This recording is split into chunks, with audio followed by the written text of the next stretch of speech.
National Weather Service in Norman has issued a severe thunderstorm warning for northeastern Jefferson County in southern Oklahoma, northwestern Love County in southern Oklahoma, western Carter County in southern Oklahoma, southwestern Murray County in southern Oklahoma until 9 p.m. Central Standard Time.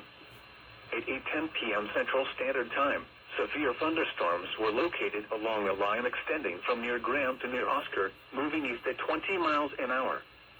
Expected hazards include 70 miles an hour wind gusts and half-dollar-size hail. This is a radar-indicated threat. The following impacts are expected. Hail damage to vehicles is expected.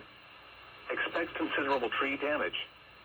Wind damage is also likely to mobile homes, roofs, and outbuildings. Locations impacted include Lone Grove, Hilton, Wilson, Ringling, Springer, Graham, Turner Falls, Grady, Milo, Oscar, Lake of the Arbuckles, Cornish, and Fox. Remain alert for a possible tornado. Tornadoes can develop quickly from severe thunderstorms.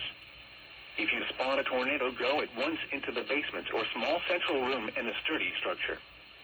For your protection, move to an interior room on the lowest floor of a building.